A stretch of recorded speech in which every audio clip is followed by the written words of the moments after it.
जिन कबीर जी को अब तक लोग केवल समाज सुधारक और कवि के रूप में जानते हैं, आज हम आपको उन्हीं कबीर साहब के उस चमत्कार के विषय में बताने वाले हैं जिसे जानकर आप भी आश्चर्य में पड़ जाएंगे, जिसे आज तक किसी को पता नहीं था जो जुड़ा है। पुरी के जगन्नाथ मंदिर से। उड़ीसा प्रांत के पुरी में स्थित जगन्नाथ मंदिर को आज कौन नहीं जानता है, लेकिन उस विश्व प्रसिद्ध मंदिर जिसमें शुरुआत से अब तक छुआछात नहीं है, उसकी स्थापना से शायद ही कोई व्यक्ति परिचित हो।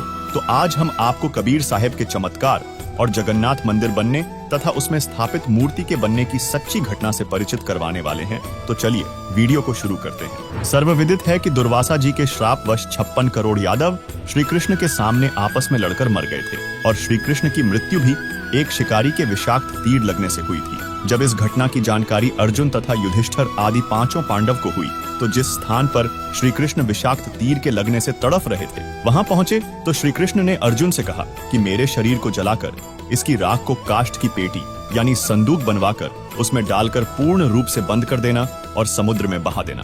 श्री कृष्ण के आदेशानुसार अर्जुन ने ऐसा ही किया। कुछ समय उपरांत वह पेटी बहकर उड़ीसा में पुरी के पास समुद्र के किनारे पहुंच गई। उसी उड़ीसा प्रांत में एक इंद्रदमन नाम का राजा था। वह भगवान श्री कृष्ण जी का परम भक्त था। एक रात्रि को श्री कृष्ण ने राजा को स्वप्न में दर्शन दिया और कहा कि समुद्र के किनारे मेरे शरीर की राख एक काष्ठ की पेटी में बंद है। उसी किनारे पर राख के ऊपर जगन्नाथ नाम से मेरा एक मंदिर बनवा दे। इस मंदिर में मूर्ति पूजा नहीं करनी है, केवल एक संत छोड़ देना जो मंदिर देखने आने वाले दर्शकों को पवित्र गीता अनुसार ज्ञान प्रचार करे। स्वप्न में श्री कृष्ण ने राजा को समुद्र तट पर वह स्थान भी दिखाया जहां मंदिर बनाना था, जिसके बाद राजा ने उसी स्थान पर मंदिर बनवा दिया जो स्थान श्री कृष्ण जी ने स्वप्न में दिखाया था। मंदिर बनने के बाद समुद्री तूफान उठा, मंदिर को तोड़ दिया। निशान भी नहीं बचा कि यहाँ कोई मंदिर था। ऐसे ही राजा ने श्री कृष्ण की आज्ञा मान 5 बार मंदिर बनवाया, लेकिन समुद्र ने मंदिर तोड़ने की प्रक्रिया जारी रखी। इस तरह राजा का राजकोष भी खाली हो गया और मंदिर नहीं बना। तब राजा ने निराश होकर मंदिर दोबारा न बनवाने का निर्णय ले लिया। यहाँ आपको बता दें, जब परमेश्वर कबीर जी अपने पुत्र जोगजीत के रूप में प्रथम बार काल के 21वें ब्रह्मांड में जहाँ पर तप्त शिला बनी है पर प्रकट हुए तो काल ब्रह्म ने जोगजीत रूपी परमेश्वर के साथ झगड़ा किया। फिर विवश होकर चरण पकड़कर क्षमा याचना की तथा प्रतिज्ञा करवाकर कुछ सुविधा मांगी, जिसमें से एक थी कि द्वापर युग में मेरा पुत्र विष्णु कृष्ण रूप में जन्मेगा। वह मृत्यु उपरांत जगन्नाथ नाम से पुरी नगर में समुद्र के किनारे मंदिर बनवाएगा, लेकिन समुद्र उसको बनने नहीं देगा। आप उस मंदिर की समुद्र से रक्षा करना। परमेश्वर कबीर जी ने कहा था कि मैं वह कार्य करूंगा।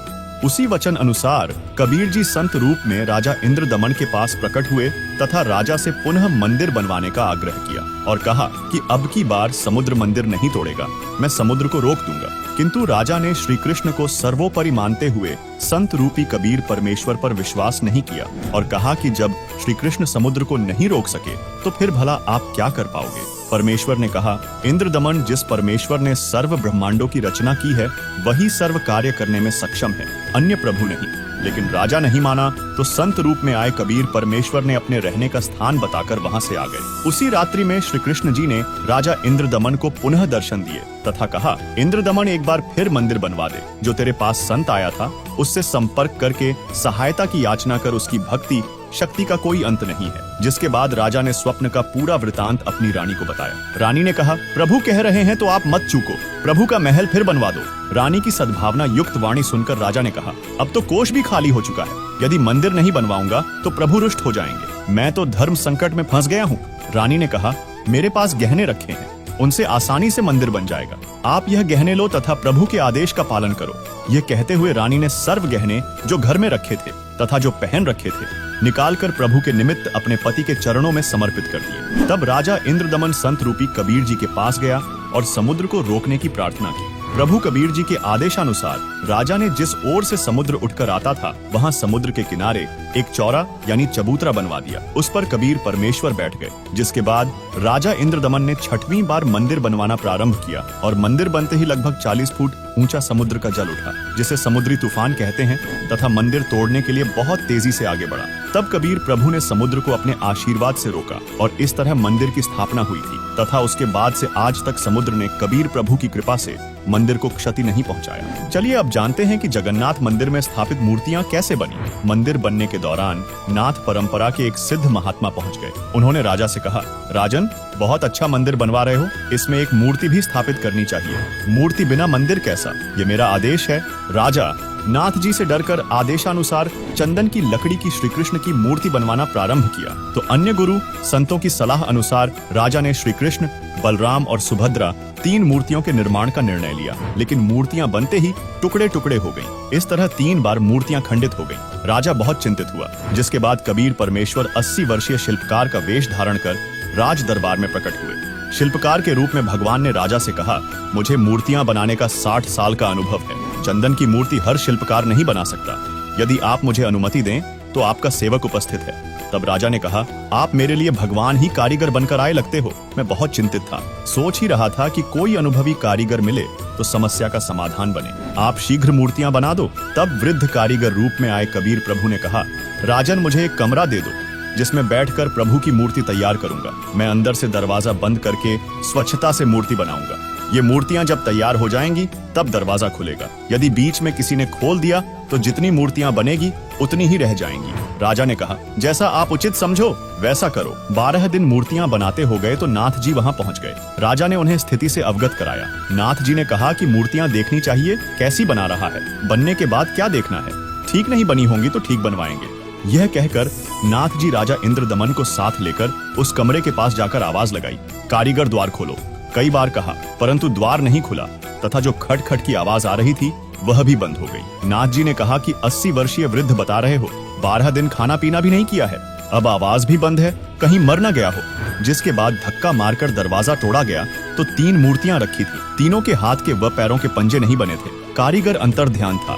तब और कोई चारा न देखकर अपने हठ पर अडिग नाथ जी ने कहा, ऐसी ही मूर्तियों को मंदिर में स्थापित कर दो, हो सकता है प्रभु को यही स्वीकार हो। आज भी जगन्नाथ मंदिर में कबीर परमेश्वर द्वारा बनाई गई वे ही मूर्ति विद्यमान है जो इस बात की सत्यता को प्रमाणित करती है। चलिए अब जानते हैं, अन्य मंदिरों को छोड़कर केवल जगन्नाथ मंदिर में छुआछात प्रारंभ से ही क्यों नहीं है। जब मूर्तियां बनकर तैयार हो गईं, तो मुख्य पांडे ने शुभ मुहूर्त निकालकर अगले दिन ही मूर्तियों की स्थापना कर दी। सर्व पांडे तथा मुख्य पांडव राजा तथा सैनिक व श्रद्धालु मूर्तियों में प्राण स्थापना करने के लिए चल पड़े। पूर्ण परमेश्वर कबीर जी एक शूद्र का रूप धारण करके मंदिर के मुख्य द्वार के मध्य में मंदिर की ओर मुख करके खड़े हो गए, मानो उनको पता ही न हो कि पीछे से प्रभु की प्राण स्थापना की सेना आ रही है। आगे आगे मुख्य पांडा चल रहा था। परमेश्वर फिर भी द्वार के मध्य में ही खड़े रहे। निकट आकर मुख्य पांडे ने शुद्र रूप में खड़े परमेश्वर को ऐसा धक्का मारा कि लीलामय रूप में परमेश्वर दूर जाकर गिरे तथा परमात्मा एकांत स्थान पर शुद्र लीला करते हुए बैठ गए। राजा सहित सर्व श्रद्धालुओं ने मंदिर के अंदर जाकर देखा तो सर्व मूर्तियां उसी शुद्र रूपी परमेश्वर का रूप धारण किए हुए थी। इसे देखकर उपस्थित व्यक्ति अचंभित हुए तो मुख्य पांडा कहने लगा, प्रभु क्षुब्ध हो गए हैं, क्योंकि मुख्य द्वार को उस शुद्र ने अशुद्ध कर दिया है, इसलिए सर्व मूर्तियों ने शुद्र रूप धारण कर लिया है। वही कुछ समय बाद मूर्तियों का वास्तविक रूप हो गया, जिसके बाद मूर्तियों को गंगा जल से कई बार स्वच्छ करके प्राण स्थापना की गई। वही कुछ दिन पश्चात जिस पांडे ने प्रभु कबीर जी को शुद्र रूप में धक्का मारा था, उसको कुष्ठ रोग हो गया। सर्व औषधि का प्रयोग करने के बाद भी स्वस्थ नहीं हुआ। सर्व उपासनाएं भी की, श्री जगन्नाथ जी से रो रो कर संकट निवारण के लिए प्रार्थना की, परंतु सर्व निष्फल रही। स्वप्न में श्री कृष्ण जी ने दर्शन दिए तथा कहा, पांडे उस संत के चरण धोकर चरणामृत पान कर जिसको तूने मंदिर के मुख्य द्वार पर धक्का मारा था। तब यदि उसने तुझे हृदय से क्षमा कर दिया तो उसके आशीर्वाद से तेरा कुष्ठ रोग ठीक हो सकता है, अन्यथा नहीं। मरता क्या नहीं करता। वह मुख्य पांडा सुबह उठा और अपने कई साथी पांडों के साथ उस स्थान पर गया जहां पर प्रभु कबीर शुद्र रूप में विराजमान थे। ज्यों ही पांडा प्रभु के निकट आया तो परमेश्वर उठकर चल पड़े तथा कहा, हे पांडा, मैं तो अछूत हूं, मेरे से दूर रहना, कहीं आप अपवित्र न हो जाए। तब पांडा फूट फूट कर रोने लगा तथा कहा, परवरदिगार, मेरा दोष क्षमा कर दो। तब दयालु प्रभु रुक गए। पांडे ने आदर के साथ एक स्वच्छ वस्त्र जमीन पर बिछाकर प्रभु को बैठने की प्रार्थना की। प्रभु उस वस्त्र पर बैठ गए। तब उस पांडे ने स्वयं चरण धोए तथा चरणामृत को पात्र में वापस डाल लिया। प्रभु कबीर जी ने कहा, पांडे 40 दिन तक इसे पीना भी तथा स्नान करने वाले जल में कुछ डालकर स्नान करते रहना। 40वें दिन तेरा कुष्ठ रोग समाप्त होगा। तथा कहा कि भविष्य में भी इस जगन्नाथ जी के मंदिर में किसी ने छुआछात किया तो उसको भी यही दंड मिलेगा। सर्व उपस्थित व्यक्तियों और पांडवों ने वचन दिए कि आज के बाद इस पवित्र स्थान पर कोई छुआछात नहीं की जाएगी। हिंदुस्तान का यह एक ही मंदिर ऐसा है जिसमें प्रारंभ से ही छुआछात नहीं रही है, जो कबीर परमेश्वर के चमत्कार का प्रतीक है। दोस्तों, कबीर जी ने ऐसे ऐसे अनेकों चमत्कार किए हैं जो इस बात की गवाही देते हैं कि कबीर जी केवल साधारण कवि या केवल संत या केवल समाज सुधारक नहीं थे, बल्कि वे पूर्ण परमात्मा थे, जिनके इस धरातल में आज से 627 वर्ष पूर्व काशी में सशरीर प्रकट होने के उपलक्ष्य में जगत गुरु तत्वदर्शी संत रामपाल जी महाराज जी के सानिध्य में आगामी 20, 21 व 22 जून 2024 को नेपाल समेत भारत के 11 सतलोक आश्रमों में भव्य समागम का आयोजन किया जाएगा, जिसमें 3 दिवसीय अमर ग्रंथ का अखंड पाठ, शुद्ध देशी घी का अद्भुत भंडारा, रक्तदान, दहेज रहित सैकड़ों शादियां होंगी। आप सभी से निवेदन है कि इस भव्य कार्यक्रम में पहुंचकर कार्यक्रम की शोभा बढ़ाएं। आयोजन स्थल हैं सतलोक आश्रम धनाना धाम, सोनीपत हरियाणा, सतलोक आश्रम कुरुक्षेत्र हरियाणा, सतलोक आश्रम भिवानी हरियाणा, सतलोक आश्रम मुंडका दिल्ली, सतलोक आश्रम धुरी पंजाब, सतलोक आश्रम खमाणों पंजाब, सतलोक आश्रम सोजत राजस्थान, सतलोक आश्रम शामली उत्तर प्रदेश, सतलोक आश्रम बैतूल मध्य प्रदेश, सतलोक आश्रम इंदौर मध्य प्रदेश, सतलोक आश्रम धनुषा नेपाल।